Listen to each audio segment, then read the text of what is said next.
It's on here now. The goalkeeper's beaten, and South Africa have done Shaker Sport 2010. ሰላም ጤና ይስጥልን እንደምናላችሁ የተከበራችሁና የተወደዳችሁ የሸገር ስፖርት ዊዝ አበበ ግደይ የዩቲዩብ ቻናል ቤተሰቦቻችን በያላችሁበት እጅግ አስደሳች ጊዜን እያሳለፋችሁ እንደሆነ ተስፋ እናደርጋለን። መልካሙን ሁሉም ለናንተ እንመኛለን። ታዲያ ይህንን ሸገር ስፖርት ዊዝ አበበ ግደይ የሚለውን የዩቲዩብ ቻናላችንን ሰብስክራይብ አድርጉት፣ የደውል ምልክቱን ተጫኑትና አዳዲስ ፕሮግራሞችን ስንለቅ መልእክት ይድረሳችሁ። ላይክ በማድረግ እንዲሁም ደግሞ ሊንኩን ለሌሎች በማጋራት በተከታዮች ቁጥር እንድንበዛ የምንሰራቸው ፕሮግራሞችም ብዙ ሰዎች ጋር እንዲደርስ የምታደርጉትን ጥረት አጠናክራችሁ ቀጥሉ እንላለን። እስካሁን ላደረጋችሁልን ድጋፍ፣ እገዛ እና እኛን ለማንቃት ለሄዳችሁት ርቀት በሙሉ ምስጋናችን ትልቅ ነው። በጣም እጅግ በጣም አድርገን እናመሰግናለን። ትላንት በተለያዩ የአውሮፓ ከተሞች በተደረጉ ጨዋታዎች እንዴት ያለ ውጤት ተመዘገበ፣ ትኩረታችንን የሳቡት ጨዋታዎች የትኞቹ ናቸው የሚለውንና ሌሎች መነሳት ያለባቸውን ሀሳቦች ወደ እናንተ እናደርሳለን። ዋና ዋና የምንላቸውን ጨዋታዎች ስንመለከት አትሌቲኮ ማድሪድ ኢንተር ሚላንን 2-1 በሆነ ውጤት ያሸነፈበት፣ አይንትራንክ ፍራንክፈርትና አታላንታ ተገናኝተው አታላንታ 3-0 በሆነ ውጤት የረታበት፣ ሊቨርፑል በድጋሚ በአንፊልድ ሮድ ብዙ ጎል ተቆጥሮበት የተሸነፈበት፣ በኖቲንግሃም ፎረስት 3 ትላንትና ደግሞ በፒኤስቪ ኤንድሆቨን 4 ጎሎች ገብተውበታል። አንፊልድ ተደፍሯል። ፓሪስ ሰን ዠርማ ከቶተንሃም ሆትስፐርስ ጋር ያደረጉት ጨዋታ 8 ጎል የታየበት ነበር። ፒኤስጂ 5-3 በሆነ ውጤት ጨዋታውን አሸንፏል። ኤፍሲ ኮፐንሃገን ከካይራት እንደዚሁም ደግሞ ስፖርቲንግ ሊዝበን ከክለብ ብሩዥ ጋር ያደረጉትንም ጨዋታ ባለሜዳዎቹ ኮፐንሃገን እና ስፖርቲንግ ሊዝበን አሸንፈው ነው ጨዋታው የተጠናቀቀው። በኤምሬትስ ስቴዲየም ሀያላቹ የምንላቸው የወቅቱ የአውሮፓ ጉልበተኞች የምንላቸው አርሰናልና ባየር ሚዩኒክ በጉጉት የተጠበቀ ጨዋታቸውን አድርገው ነበረ። በኤምሬትስ ስቴዲየም አርሰናል ባየር ሚዩኒክን 3-1 በሆነ ውጤት አሸንፏል። ዩሪያን ቲምበር፣ ማድዌኬ እናም ማርቲኔሊ የአርሰናልን 3 ጎሎች ያስቆጠሩ ተጫዋቾች ናቸው። ካርል 32ኛው ደቂቃ ላይ ባየር ሚዩኒክን አቻ ማድረግ ችሎ ነበረ። ይሄ የአርሰናልና የባየር ሚዩኒክ ጨዋታ እንደዚሁም ትላንትና በስቲያ የተደረጉት ሌሎች የአውሮፓ ቻምፒዮንስ ሊግ ጨዋታዎችን ተከትሎ እስካሁን ድረስ በተደረጉት 5 የሊግ ፌዝ ጨዋታዎች አርሰናል ሁሉንም ያሸነፈ ብቸኛው ክለብ ነው። 5 ተጫወተ፣ 5ቱንም አሸነፈ። ፓሪስ ሰን ዠርማንና ኤፍሲ ባየር ሚዩኒክ 12 ነጥብ አላቸው፣ ልክ እንደ ኢንተር ሚላን ሁሉ። ያ ማለት አንዳንድ ጨዋታዎችን ተሸንፈዋል ማለት ነው። ስለዚህ በብቸኝነት ያደረጋቸውን ጨዋታዎች በሙሉ በማሸነፍ አርሰናል የሚጠራ ስም ነው። ሪያል ማድሪድ ከ5 ጨዋታ 12 ነጥብ የሰበሰበ ሌላኛው ክለብ ነው። ቦሩሲያ ዶርትሙንድ፣ ቼልሲ እና ስፖርቲንግ ሊዝበን 10 ነጥቦችን ይዘዋል። ማንቸስተር ሲቲ፣ አታላንታም እንደዚሁ ባለ 10 ነጥቦች ናቸው። ነገር ግን የተለያዩ መለኪያዎችን ከግምቱ ስናስገባ ማንቸስተር ሲቲ እና አታላንታ 10 ነጥብ ቢኖራቸውም ለጊዜው ከ8ኛ በታች ናቸው። የመጀመሪያዎቹ 8ቶች ግን አሁን የጠራ ናቸው። ሊቨርፑል 13ኛ፣ ባርሴሎና 18ኛ፣ ናፖሊ 20ኛ፣ ጁቬንቱስ 22ኛ ደረጃን ይዘዋል። ግን ያልፋሉ። እኔም እንደዛ ነው የምገምተው። ያልፋሉ። ገና 5 ጨዋታዎች ነው የተደረጉት። ከዚህ በኋላ የሚደረጉት ጨዋታዎች ደግሞ የራሳቸውን የሆነ የውጤት ለውጥ ይዘው ይመጣሉ። ስለዚህ ከዛም በኋላ ደግሞ የጥሎ ማለፍ ጨዋታዎች ስላሉ እነዛን ጨዋታዎች ተጠቅመው ያልፋሉ ብለን እናስባለን። ግን የትናንትና ምሽት ጨዋታዎችን በተመለከተ ውጤቶቹን ካነሳም በኋላ ስለ ትልልቆቹ ጨዋታዎች ደግሞ ማንሳት ይገባናል። በተለይ የአርሰናልና የባየር ሚኒክ ጨዋታ ብዙ ትኩረት የተሰጠው ነበር ከጨዋታው በፊት። ከጨዋታው በኋላም ደግሞ በዛው ልክ እንደውም በበዛ ሁኔታ ትልቅ ትኩረት የተሰጠው ሆኖ ተመልክተነዋል። ትላንት አርሰናል እንዴት ነበረ፣ ባየር ሚኒክ እንዴት ነበረ፣ ውጤቱስ የሚገልጸው ነገር ምንድን ነው የሚለውን በተመለከተ የተለያዩ ሀሳቦች መነሳት ያለባቸው ይመስለኛል እና የአርሰናል ጥንካሬ ከጨዋታ ጨዋታ በበለጠ ሁኔታ እየተገለጠ አሁን ማን ነው የሚገዳደረው የሚለውንም ጥያቄ እንድታነሳ የሚያደርግህ ይመስለኛል። ምክንያቱም በአውሮፓ በጣም ትልቅ ብቃት እያሳየ የሚገኘው ቡድን ባየር ሚኒክ ነበረ። ባየር ሚኒክ ብዙ ጎል ያስቆጥራል፣ የሚቆጠርበት ጎል ትንሽ ነው፣ ጨዋታዎችን በተከታታይ ያሸንፋል። በዛ ላይ ደግሞ ጎል የሚያስቆጠሩት ተጫዋቾችም ሆነ ሌሎች የባየር ሚኒክ ተጫዋቾች በግልም ደረጃ ጥሩ የሚባል ብቃት ላይ የሚገኙ ስለሆነ በቃ ትልቁ የአርሰናል ፈተና ሊሆን ይችላል የሚል አስተያየት የተሰጠበት ነው። ግን በጨዋታው ላይ የተመለከትነው ነገር ውጤቱ እና ደግሞ ከውጤቱና ከፐርፎርማንሱ ጋር በተያያዘ አሁንስ ስለ አርሰናል የሚነግረን ነገር ይሄ ጨዋታ ምንድን ነው የሚለውን ብንነጋገርበት አሪፍ ይመስለኛል። አዎ በጣም ደስ ይለኛል ሳምሪ። የመጀመሪያው ነገር እንግዲህ አሁንም እነዚህ ሱፐርላቲቭስ የምትያቸው ነገሮች አሉ አይደለም፣ ማንቆለጳጰሻዎች አንዳንዴ ያልቁብሻል። አለቁብህ ያልኩትን ለመድገም ነው የምትገደጁ። ምክንያቱም እነሱም ጉብዝናቸውን እየደጋገሙ ስለሆነ አሁን ስለ አርሰናል መሀል ላይ ከሰንደርላንድ ጋር አቻ ስለወጣ የተጓደለ ቁጥር ያለ ይመስለን ይሆናል እንጂ አርሰናል ማለት ካለፉት 13 ጨዋታዎች 12ቱን ያሸነፈ ማለት ነው። እንዲህ ያለ ጉብዝና የያዘ ሌላ ክለብ የለም አርሰናል እንጂ ሌላ ማንንም በዚህ መንገድ ልትጠሪው አትችይም። የመጀመሪያው ነገር እሱ ነው። ሁለተኛው ምናልባት አንዳንዴ ከጨዋታ በፊት የሚሰጡ አስተያየቶች ትላንትና ከዶክተር አያሌው ጋር በነበረን ቆይታ ምክንያት ከጨዋታው በፊት የተባሉትን ነገሮች በተመለከተ መረጃ ሳናቀርብ ቀረን እንጂ ምንድን ነበር ሲባል የነበረው ነው። አሁን አርቴታ ልበ ሙሉ መሆኑን የሚያሳውቅ ነገር ነው ሲናገር የነበረው። ሃሪኬንን አንፈራውም አለ። ሃሪኬንን ማቆም እንችላለን አለ። ይሄንን ሲናገር ስለ ሃሪኬን ስላልገባው አይደለም፣ ስለ ራሱ ልጆች ስለገባው እንጂ፣ ስለ ራሱ ሀሳብ ስለገባው እንጂ። ትላንትና ጨዋታው ደግሞ ካለቀ በኋላ ይሄንን የድል ክሬዲት መውሰድ ያለበት አርቴታ ነው አለ ዴክላን ራይስ። ዴክላን ራይስ ለምንድን ነው ይሄንን የተናገረው? ዴክላን ራይስ ክብሩን አርቴታ ይውሰድ ሲል፣ ክሬዲቱ ለሱ ይገባል ሲል የጠቀሰው ነገር ምንድን ነው? ልክ የቶተንሃሙን ጨዋታ በድል አድራጊነት እንዳጠናቀቅን ወዲያው ነው ባየር ሚዩኒክን አናላይዝ እንድናደርግ ቪዲዮዎች ማየት ተጀምረዋል። ባየር ሚዩኒክ ምንድን ነው አደገኝነቱ፣ ባየር ሚዩኒክ ምንድን ነው ጉብዝናው፣ ምንድን ነው ጥንካሬው የሚለውን ነገር በተነዋል። ለነቴሪ ዳንኤል ኦኖሪ፣ ጂሚ ካራገር፣ ማይካ ሪቻርድስ ምናምን ነው እኮ የሚያስረዳው ከጨዋታው በኋላ እና በተነዋል። ስለዚህ ማይካ ሪቻርድስም ቴሪ ዳንኤል ኦንሪም ጂሚ ካራገርም ሲጠይቁት ዴክላን ራይስ ሲመልስ የነበረው ነገር የባየር ሚዩኒክን አቅም በመረዳት ይሄንን አቅም እንዴት እናከስመዋለን የሚለውን ስትራቴጂ ይዞ በመምጣት ለዛ እንድንዘጋጅ አደረገናል ያለው ነው የሆነዋል። ባለው መንገድ ነው ባየር ሚዩኒክን የተቆጣጠር ነዋል። ባለው መንገድ ነው ባየር ሚዩኒክን ያሸነፍነው ነው የሚለው። ስለዚህ ሃሪኬንን አንድ አሰልጣኝ ስለ ሌላ ቡድን ጎበዝ ተጫዋች እንዲህ አሁን አርቴታ እንደሚናገረው ሲናገር መስማት የተለመደ ነገር አይደለም። አይኖው ከእሱ ጋር መጫወት በጣም ከባድ ነው፣ አይኖው እሱን መቅጠም በጣም አስቸጋሪ ነው፣ የምንችለውን ነገር በሙሉ ለማድረግ ተዘጋጅተናል ምናምን ያለሽ እንጂ አንፈራውም አልቲ አልተለመደ። አርቴታ ግን አለ ባይ ዘ ዌይ ወደ በኋላ ሄደንም ትንሽ እንፈልግ ብንል እንደነዚህ ያሉ ስሜቶችን አርቴታ ማንጸባረቅ ከጀመረ ቆይቷል። እነዛን ንቆ ግን አይደለም፣ ራሱን አክብሮ ነው። የሚያስከብር ነገር እጁ ላይ እንዳለ ገብቶት አላሳፈሩትም፣ እስካሁን ድረስ አላሳፈሩትም። እነሱም ደግሞ አንዳንድ ደከም ያሉ ውጤቶች ሲመዘገቡ ፊት እንደሚያዞሩ ደጋፊዎች ሳይሆን እነሱም ደግሞ በሰውየው ላይ ያላቸው መተማመን ያላቸው መመካት በየመግለጫዎቻቸው ላይ እየተናገሩ ነው ያሉት፣ በየኢንተርቪዎቻቸው ላይ እየተናገሩ ነው ያሉት፣ በየፕሬስ ኮንፈረንሱ ላይ እያመጡት ነው ያሉት። ሌላ አርቴታ ተናግሮት የነበረው ነገር ምንድን ነው? ከጨዋታው በኋላ እነዚህ ነገሮች በጣም ቁልፍ የሆነ ትርጉም ስላላቸው ቁልፍ የሆነ መልእክት ስላላቸው ነው ሳምሪ ማነሳቸው።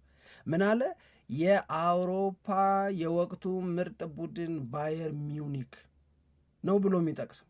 ከዛ በኋላ ዲቤት ተነሳ። ኢዝ ባየር ሚዩኒክ ሪሊ የአውሮፓ የወቅቱ ምርጥ ቡድን እሱ ነው ወይስ አርሰናል የሚል ተነሳ። ልክ ነው። ባየር ሚዩኒክ ዘንድሮ ያስፈራል። ካደረጋቸው ጨዋታዎች አብዛኞቹን አሸንፏል። አብዛኞቹን ሳይል ኦልሞስት ኦል አሸንፏል። ባየር ሚዩኒክ በዘንድሮ የውድድር ዓመት ምንም አልተሸነፈም አርሰናል ጋር እስኪደርስ ድረስ። ሌሎቹ ከባየር ሚዩኒክ አቅም በታች ናቸው። አርሰናል ጋር ሲመጣ ግን ሌላ ነው ታሪኩ የሆነበት እንደዛ ነው። ስለዚህ ሌሎቹን የገረፈው ወይም ሌሎቹን የቀጣው ባየር ሚዩኒክ አርሰናል ጋር ሲደርስ በትላንትናው መንገድ እጅ ከሰጠ የወቅቱ የአውሮፓ ሀያል ክለብ አርሰናል እንጂ ለምንድን ነው ባየር ሚዩኒክ የሚባለው አለ። ማን አለ የምትይው ጸሐፊ በሙሉ ምን ማለት ነው ይሄ? የአርሰናልን የትልቅነት ሙግት አርቴታ አይደለም የሚሟገተው፣ ጸሐፊዎቹ ናቸው። ለምን? ስላሳመኗቸው። ባለፈው ከቶተናም ጨዋታ በኋላ በተደጋጋሚ ስናነሳ እንደነበረው በዚህ አርሰናል አለመመካት አይቻልም፣ በዚህ አርሰናል አለመደሰት አይቻልም፣ በዚህ አርሰናል አለመኩራት አይቻልም። እስኳዱ በይው ወደ ሜዳ የሚገቡ ተጫዋቾች የሚያደርጉት ነገር በይው ምንም ነገር በይው። እኔ ባለፈውን ብዬሻለሁ ከባየር ሚዩኒክ ጋር ሲጫወቱ ስትሮንግ ቲሙን ቢያስገባ ባያስገባ የሚል ኩዌስችን አሁን አርሰናል ላይ የሚሰራ አይደለም። ኤቭሪባዲ ስትሮንግ ነው ለአርሰናል። ኤቭሪባዲ እኮ ነው የምልሽ። የአርሰናል የሆነ ተጫዋች ሁሉ ደካማ የለ። ትላንት 5 ተጫዋቾች ነው ቀይሮ ወደ ሜዳ ያስገባው። ከዛ ጥያቄ ጠየቁ። በዚህ ወቅት ትላንት ወደ ሜዳ ተቀይረው የገቡትን አይነት ተጫዋቾችን ተቀያሪ ወንበር ላይ ማስቀመጥ የሚችል ሌላ ክለብ አለ ወይ አሉና ጠየቁ። ይሄ እኮ ቀላል ነገር አይደለ። ይሄ እኮ ትልቅ መልእክት ነው። ትልቅ ጥያቄ ነው። ትልቅ መልእክት ነው። እነማንን? በነገራችን ላይ 2 ጎል ያገቡት ተቀይረው የገቡ ተጫዋቾች ናቸው። ለዚህ ነው በማንም ቢጀምር ችግር የለውም እምልሽ።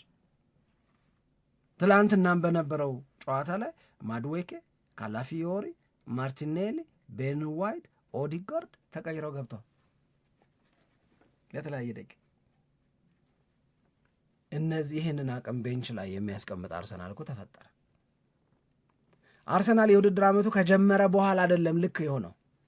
አርሰናል የውድድር ዓመቱ ከመጀመሩ በፊት በዝውውር ወቅት የሰራው ስራ ጀምሮ ነው ልክ።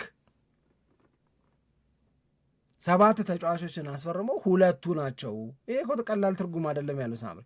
7 ተጫዋቾችን አስፈርሞ 2 ተጫዋቾች ናቸው ቤስት 11 ላይ በቀጥታ የሚገቡ እየተባለ ሌላው ስኳድ ፕሌየር ነው። ግን እንዲህ ያለ ስኳድ ፕሌየር እኔ ማንም ኖሮት የሚያውቅ አይመስለኝ።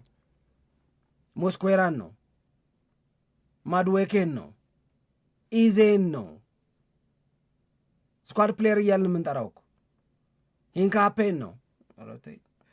እንደ ከባድ ነው እውነት ለመናገር እንድታስበው የሚያደርገ ነገር። አሁን አርሰናል ይህንን የዝውውር ስራ ሰርቶ ባይሆን ኖሮ በዚህ የተጫዋቾች ጉዳት እንደዚህ እያጋጠሙት እንዴት ነበር ይህንን የውድድር ዓመት ሊያሳልፍ የሚችለው? ፍዳው ነው የነበረ። በጣም ይቸገር ነው። ፍዳው ነው የነበረ። በቃ ምንም እኮ ጥያቄ የለውም። ምክንያቱም አሁንም እየተጎዱ ያሉት የቡድኑ ምሰሶ የምታያቸው ተጫዋቾች ናቸው። ግን ሌላ በቃ ዘመም እንዳይል የሚያደርጉ ሌሎች ምሰሶ መሆን የመቻል አቅም ያላቸው ተጫዋቾች አሉት አሁን አርሰናል። እነዛን ፈልጎ አምጥተዋል። በቃ ስራ መሰራት ካለበት እንደዚህ ባለ መንገድ ነው የሚሰራው። አሁን በማን ነው በአርሰናል ሌቭል ያለው ሳምሪ? እውነት ነው አይደል የምንነጋገረው? ይሄኔና አንቺ መበሻሸቅ ጉዳይ የለንም መቼም። እውነት ለመናገር የትኛው ቡድን ነው በአርሰናል ልክ ኮንሲስተንት እስከ አሁን እስከ ትላንትና እስክናይ ድረስ በተለይ 245 ላይ ያየነውን ነገር እስክናይ ድረስ ስለ ባየር ሚዩኒክ ነበር የምንናገረው አይደል? ይኸው ባየር ሚዩኒክ ምን እንዳገኘ አየን። ስለዚህ አሁን ማን ነው በአርሰናል ሌቭል ላይ ያለው? በአርሰናል ጥንካሬ ላይ ያለው ማን ነው ብትኝ እኔ ማንንም ለጊዜው ምጠራው የለኝም። ይዞት መዝለቅ ብቻ ነው ከአርሰናል የሚጠበቅበት። አንዳንድ ጊዜ አሪፍነት ሜዳ ላይ በሚሰራው ስራ ልክነት ብቻ አይደለም የሚመዘነው። አሪፍነት ልክ ለመሆን ካለሽ ጉጉትም ጋር ይያዛል። ልክ ለመሆን ካለሽ ፍላጎት፣ ልክ ለመሆን ካለሽ ኢነርጂ ጋር ይያዛል። አንዳንዴ ኢነርጂ ኖሮች ልክ ላትሆኚ ትችላለሽ። አንዳንዴ አቅሙ ኖሮች ደግሞ ፍላጎት አተሽ ነገሮች ሊበላሹብሽ ይችላሉ። ሁለቱ ሲጣመሩ ግን ሀያል ማለት አንቺ ነሽ። አርሰናል ሁለቱ ተጣምረውለታል። ደጋፊው ፍላጎቱ ፒክ ላይ ነው ያለው። ተጫዋቾቹ ፍላጎታቸው ፒክ ላይ ነው ያለው። አሰልጣኙ ፍላጎቱ ፒክ ላይ ነው ያለው። ሜዳ ላይ እያንዳንዱ የመጫወቻ ቦታ ላይ ተጫዋቾቹ በጣም ልክ ናቸው፣ በጣም ልክ ናቸው። በቃ ይሄንን ነው ስምረት ብለሽ የምትጠሪው፣ ይሄ ነው ሰምሮለታል አርሰናል። ስለዚህ አሁን ሁሉም ከየጓዳ እየወጣ ለአርሰናል መመስከር፣ ስለ አርሰናል የሚናገሩትን ነገር፣ ስለ አርሰናል የተጻፉትን ነገሮች ምናምን ብትመለከቺ ያኔ የበለጠ የምንረዳው ይመስለኛል፣ የእውነት ለመናገር ማለት ነው። ለምሳሌ ከአርሰናል ጋር ተያይዞ ተጠቅሶ ማለፍ ያለበት ነገር ምንድን ነው? ለሁለተኛ ጊዜ በ3 ቀን ውስጥ አርሰናል ጨዋታውን ሲጨርስ በኤምሬትስ ስቴዲየም የፓርቲ ሙድ ነበረ ይላል አንድ ጸሐፊ። የፓርቲ ሙድ ነበረ፣ ሴሌብሬሽን ነበረ፣ ዳንስ ነበረ፣ ሙዚቃ ነበረ፣ ፈንጠዝያ ነበረ። የት? ኤምሬትስ ስቴዲየም። ምን ሲሆን? ዳኛው ጨዋታ አለቀ ሲሉ። ለምን? ፐርፎርማንሱ ሌላ ሌቭል ላይ ነው። ውጤቱም በጣም የሚገርም ነው። ማንን ሲያሸንፉ? ቶተናምን። ደርቢ ጨዋታ ነው። ማንን ሲያሸንፉ? ባየር ሚዩኒክን ነው። የአርሰናል ድንፋታ ሚዩኒክ ጋር እስኪደርስ ነው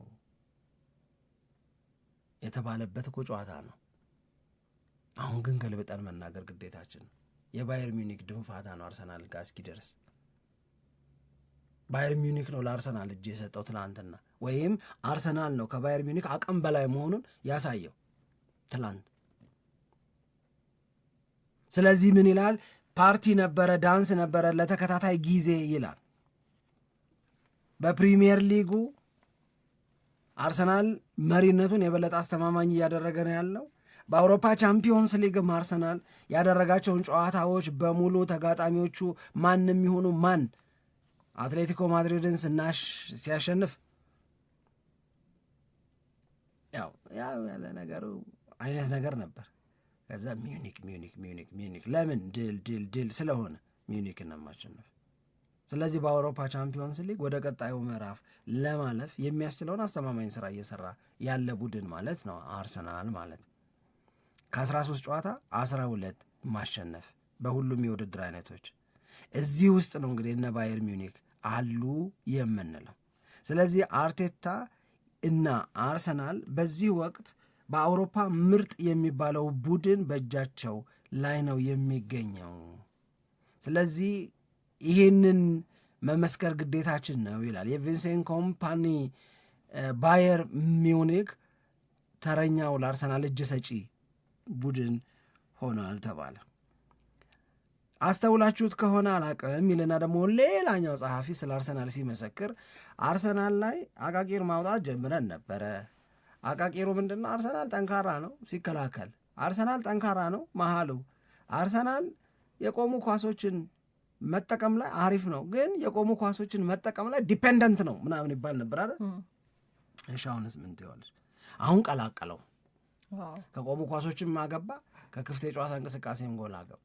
ቶተናም ላይ 4 ሲያገባ 4ቱም ከክፍት የጨዋታ እንቅስቃሴ ምናምን ሆነ። አቃቂር ስናወጣበት የነበረው ነገር እንደ ጉድለት ኦፍኮርስ ጉድለትም ስለነበረ ሲነሳ የነበረውን ነገር ደግሞ ሞልቶት ቀረበ። ስራ ላይ ናቸው ማለት ነው ሰዎች። ጎዶላቸውንም ስህተታቸውን እያረሙ እንደሚመጡ ነው እያየን ያለ ነው። ልክ ነው። ደግሞ ከውጤት ከሜዳ ላይ ውጤት እና ጎል ከማስቆጠር ጋር በተያያዘ ብቻ ሳይሆን አሰልጣኙ አርቴታ ራሱ በየጨዋታዎቹ ላይ እያደረጋቸው የሚመጣቸው ነገሮች ከባለፈው ጨዋታ በሚቀጥለው ጨዋታ መማሩን የሚያሳይበትን መንገድ በጣም አሪፍ ነው ብለን እኛም በዚህ በፕሮግራማችን ላይ ስናነሳ ነበር። ስለዚህ የሆነ ስህተት የሆነ ጨዋታ ላይ ሊፈጠር ይችላል፣ ግን ዋናው ያኛው ስህተት መፈጠሩ ሳይሆን በሚቀጥለው ጊዜ እንዴት ታረመ፣ አለመደጋገሙ እንዴት ታረመ የሚለውም ነገር ደግሞ ትልቅ ፖይንት የሚሰጠው ነገር እንደሆነ እኔ እምረዳለሁ። አሁን ለአርሰናል በጣም ለየት የሚያደርገው ነገር የተፈሩት ጨዋታዎች እየተደረጉ ያለበት ጊዜ ነው አሁን አይደል? አሁን ልክ ከሰንደርላንድ ጋር አቻ ከወጣ በኋላ በቃ አርሰናል ትልቅ የመፈተኛ ጊዜዎቹ በተቀራረቡ ቀናት ትልልቅ 3 ጨዋታዎችን 2 የደርቢ ጨዋታ የቶትናም እንደገና ደግሞ ከቸልሲ ጋር የሚደረገው ጨዋታ እና የአውሮፓ ደግሞ ያልተሸነፈ የሚገኘው ባየር ሚኒክ የሚገኝበት ነው። እነዚህ 3 ጨዋታዎች ለአርሰናል በጣም ፈታኝ ናቸው ተብሎ ሲገለጹ ነበር። ግን 2ቱን ጨዋታዎች ያደረገ 2ቱን ጨዋታዎች እንዴት ተወጣቸው? እኔ ኢዝሊ ነው የተወጣው። አዎ በዛ ላይ በቃ ቀሉት አርሰናል ሳይቸገር ዛሬ እኮ በቃ አሸነፈን እንጂ ተፈትነን ነበር ምናምን የሚሉበትም አይደለም ደጋፊዎቹ።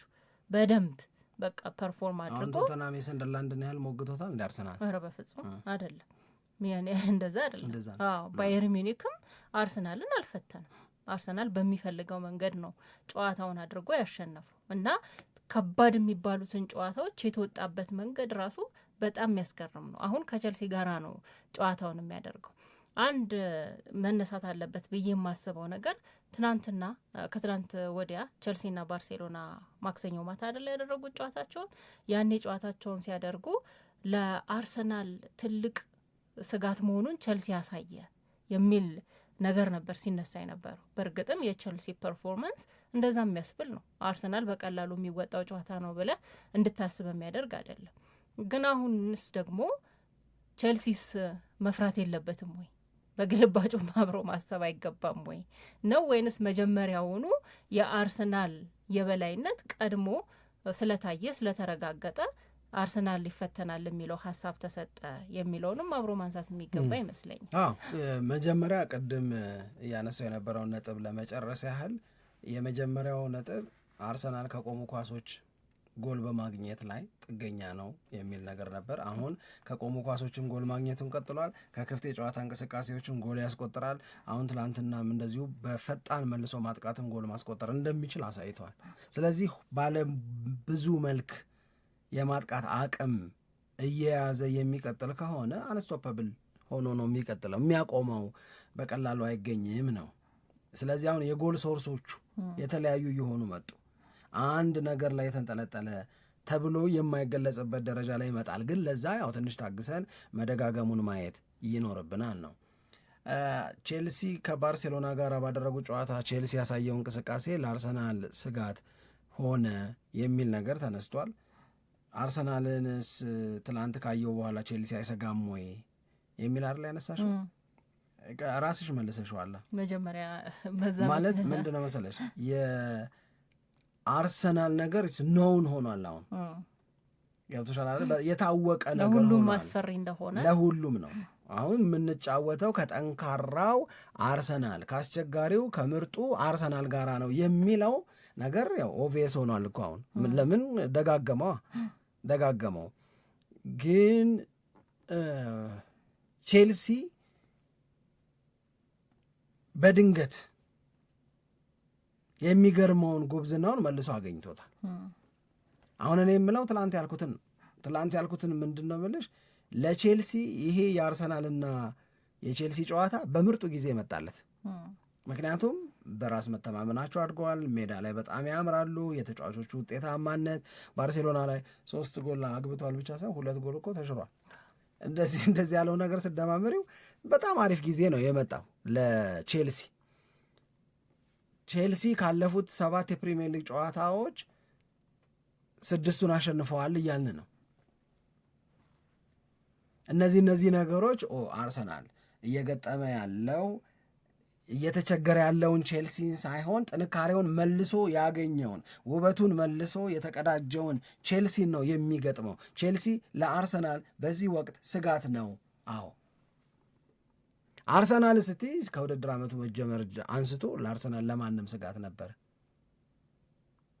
ስለ አርሰናል ምን ብለን እንስጋ ካልሽኝ ግን ለእኔ አሁንም ያልተቀረፈ ወይም አልተቀረፈምም ለማለት የምቸገርበት ግን ለመቀረፉ ወይም ተስተካክሏል ለማለት ማስረጃ ማላቀርብበት የአርሰናል ችግር ምን እንደሆነ ታውቂያለሽ? የአርቴታ ፍርሃት። ላቀርብ አልችልም።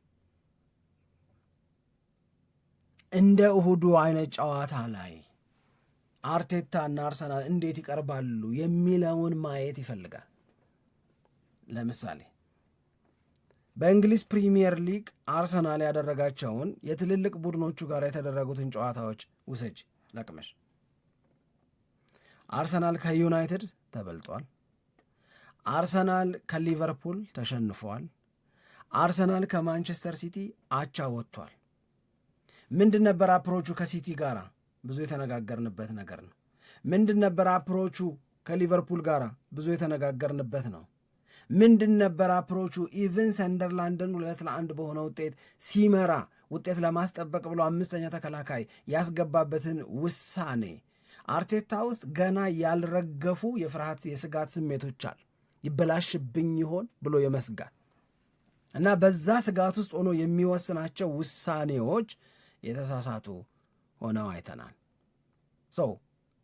እሁድ ሌላ ትልቅ ጨዋታ ሊመጣ ነው ከቼልሲ ጋር። እመኚኝ፣ በዚህ ጊዜ የትላንትናው ጨዋታ ካለቀ በኋላ ዋናው ስራ ቼልሲ እየተበተነ ነው። ስቴቫኦ እየተዘረዘረ ነው። ካይሴዶ እየተበተነ ነው። በትንታኔ ነው ምልሽ። ስለዚህ ይሄንን ያደርግና ለዚህ ይዞ የሚመጣው ነገር በጣም ይወስነዋል። ያኔ ነው ማስረጃ አገኘን የምንለው። አርቴታ ትቷል፣ አርቴታ ታርሟል የሚለውን ነገር የምናገኘው ያኔ ነው። ቶተናም ለዛ ጥሩ ምሳሌ ሊሆን አይችልም። ምክንያቱም it was a complete dominance፣ ሙሉ በሙሉ ነው አርሰናል የበለጠው።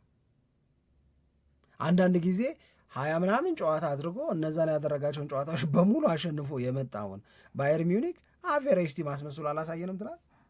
ይሄ ነው እንዴ ያው የተወራለት ምናምን የምትይበት አይነት ሀሳብ እንድሰጭ የሚያስገድድሽ ከሆነ ማለት ነው።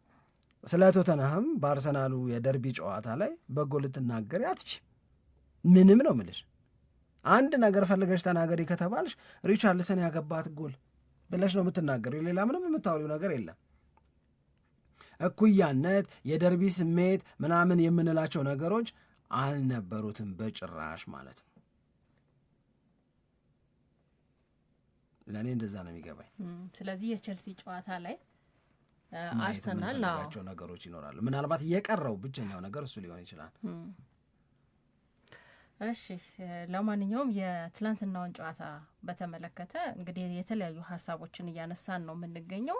እስካሁን ድረስ አርሰናል በአጠቃላይ በሁሉም ውድድሮች ያደረጋቸው 19 ጨዋታዎች ናቸው። ከ19ኙ 16ቱን አሸንፏል፣ 2 ደግሞ አቻ ወጥቷል። 1 ጨዋታ ብቻ ነው የተሸነፈው፣ ያው በሊቨርፑል የተሸነፈበት ጨዋታ ነው።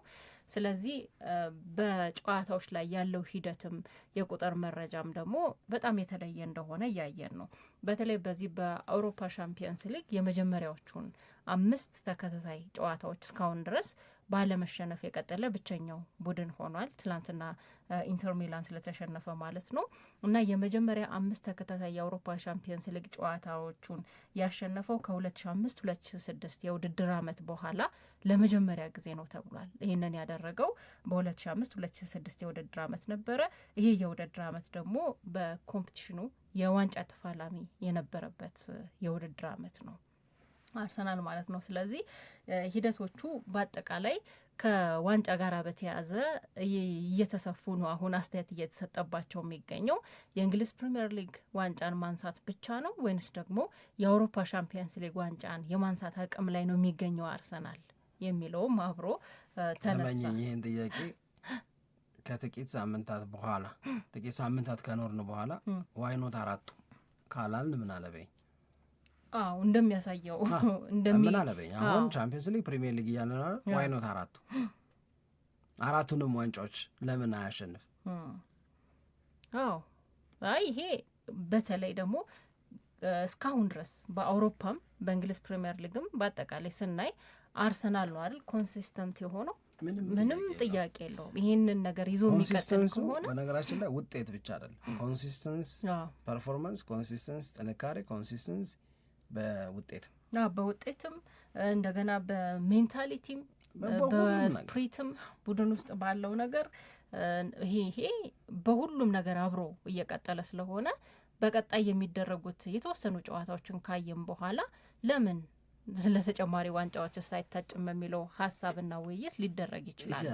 አሁን ምን ሆነ መሰለሽ ትናንትና ፖል ሜርሰን ያለውን ሀሳብ ለውይይት ልንጠቀምበት እንችላለን። ለምሳሌ ቁንጽል ሀሳቡን ወስደን ፖል ሜርሰን የሚለው ምንድን ነው? እሁድ እንግዲህ አርሰናል ደጋፊ ቁጭ ብሎ የሚያየው ትልቅ ፍልሚያ አለ በስታንፎርድ ብሪጅ ከቼልሲ ጋር የሚደረገው ጨዋታ። ይሄንን ጨዋታ አርሰናል የሚያሸንፍ ከሆነ ማንም አይዘውም ከዚህ በኋላ አለ።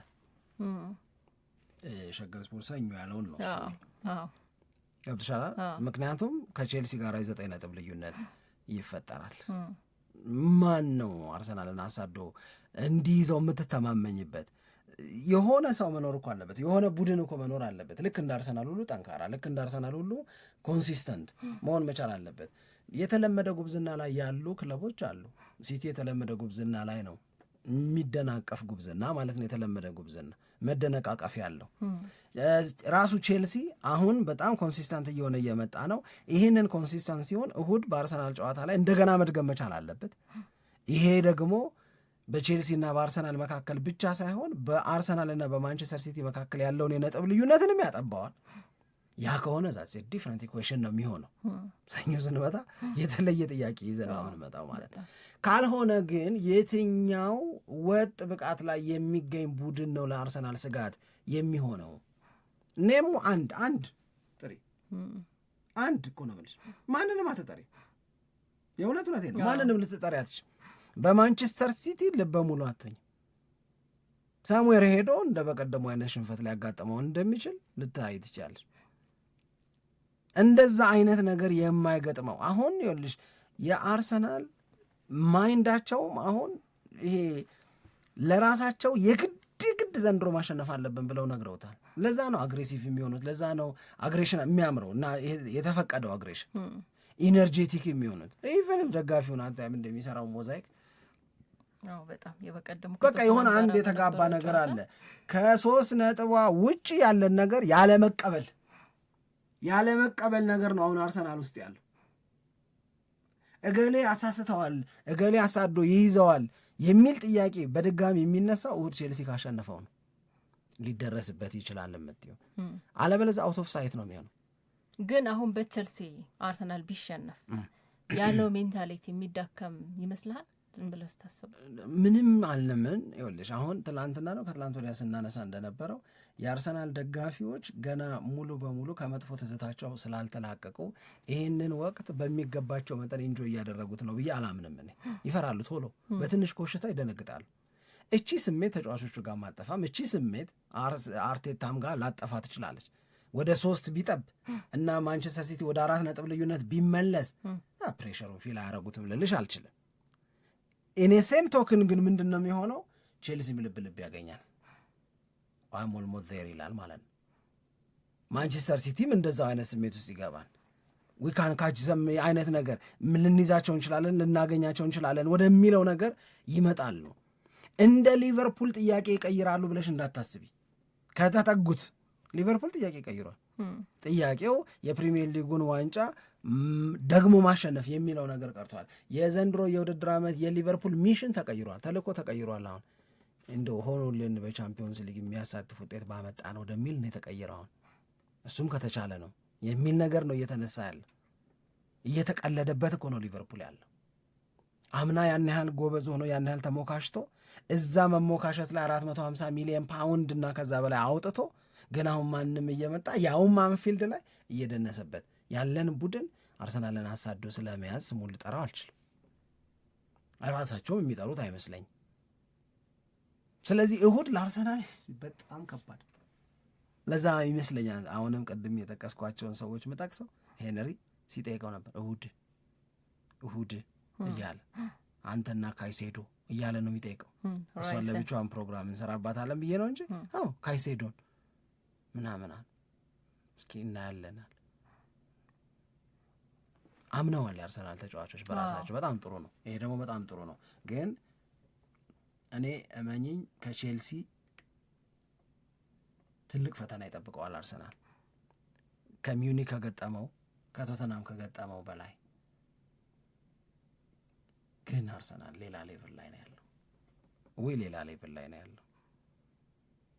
አንድ ግገሌ የማልልሽ ሰው በድጋፍ የሌላ ክለብ ደጋፊ ነው። የሚደግፈውንም ክለብ ስም አልጥራ ስለሚበሻሸቁ እና ተገናኘን ለቅሶ ቤት። ምንድን ነው ጉዱ አለ። በእውነት ነው ቴሌኮም ምን ነው አርሰናል ዘንድሮ ያስፈራል። ሰው በተሰበሰበበት አላየውም እንጂ እንዳያመልጠኝ እግዚአብሔር ቀስ ብሎ ሰው በተሰበሰበበት አላየውም እንጂ አለ ተደብቄ ግን አርሰናል እያመለጠኝ አለ። ምን አሁን አርሰናል ለሌሎች እንዲያየ ነው የሚነግረኝ። እግዚአብሔርን ነው በለሽ እንዲያየ ዞር ብሎ አሏ ጀማውም አለ ከሰማሽ ወለክ ብሎ ከወጣ ከባድ እንዲዞር ብሎ እያየ ነው የሚነግረኝ። አየዋለሁ አለ ተከክሬ አየዋለሁ አለ ያምራል አለ። በቃ ተደብቆ እጅ ሰጥቷል። ተደብቆ ነው ግን እጅ ሰጥቷል። ከዛ ያው እንደዛ ማለት ነው። እምላ አንዳንድ ነገሮች አሁን ለማብሸቅ የማይመቹ ወይ አይመችም። አሁን ምንም ሴት ፒስ ምናምን ነበረ ብሽቀቱ። ከዛውን ደግሞ እንደገና ሌላ ክፍት የጨዋታ እንቅስቃሴ እና አሁን መጣለ ባየር ሙኒክ ምናምን ነበረ እንዳየ ነው እና አይመችም። ግን የአርሰናል የዘንድሮ የውድድር ዓመት ጥንካሬ በጣም የሚያስደንቅ ነው። በቃ ፐርፌክት የሚያስበለው በሁሉም ረገድ። አሁን ለምሳሌ ትላንትና ማርቲኔሊና ማዱኬን ስታይ ተጎድተው የነበሩ ተጫዋቾች ናቸው።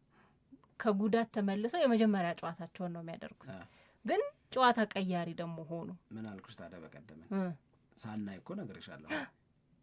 ማንም ቢገባ ችግር የለም አርሰናል ቤት ማሳረፍ ተጎድተው መሆኑን ስታሰብ ነው እንጂ ማዱኬና ማርቲኔሊ ጥሩ ተጫዋቾች ናቸው፣ ምንም ጥርጥር የለውም። ግን ተጎድተው የቆዩ ስለነበሩ ጨዋታው ላይ ብዙ ዶሚኔት ባያደርጉ ጎል ባያስቆጥሩ ምናምን ገና እየተመለሱ ነው ብላ አስተያየት የምትሰጥላቸው አይነት ተጫዋቾች ናቸው። እስኪ ዝም ብለሽ አንድ ጥያቄ ራስሽን ጠይቂ። አሁን አርሰናል ላይ የምናየውን ጉብዝና፣ የምናየውን ጥንካሬ፣ የምናየውን ስኳድ ስፋት፣ ልጆቹ ጋር ያለው የማሸነፍ በጣም የላቀ ፍላጎት ምናምን ይዘሽ እንደ ማንና በምን ምክንያት ነው ይሄ ነገር ሊከሽፍ ይችላል ብለሽ የምታስቢው? ገብቶሽ ምን አንዳንዴ እገሌ በጣም አሪፍ ስለሆነ ይዘዋል ትያለሽ። እንደዛ የምትጠሪው ከሌለሽ በምንድን ነው ይሄ ጉብዝና ፍሬ ሳያፈራ ይሄ ውድድር ዓመት ሊያበቃ የሚችለው? በምን እስኪ ምን ተፈጥሮ ምለው አሁን ሁሉም ነገር ታየ። ጉዳት እንዳትል ተጫዋቾች በአብዛኛው ተጎዱ እና ብዙ ነገሩ በጣም ፐርፌክት ማጋሌሽ ተባለ። ምን ሆነ? ምንም እንደገና ደግሞ ሌሎች ተጫዋቾች ይመለሳሉ። አሁንም እየተመለሱ ነው። ያንን አሁን የነ ማድዌኬ ተቀይሮ ሲገቡ እድል ሲሰጣቸው፣ ኦዲጋርድ ተቀይሮ ሲገባ እድል ሲሰጠው፣ ማርቲኔሊ እድል ሲሰጠው የትናንቱን አይነት ሻርፕነስ የምታይባቸው ለመጫወት ባለው ፉክክር ምክንያት ነው። በቃ ይኸውልሽ አንዳንዴ ተገደሽም ቢሆን በአደባባይ ትመሰክሪያለሽ። ያንን አቅም የምታጭ ከሆነ ደግሞ ሸፈንፈን ብለሽ ትመሰክሪያለሽ እንጂ የሚመሰክርለት አርሰናል ተፈጥሯል። እንዲህ ብለን እንዝጋው።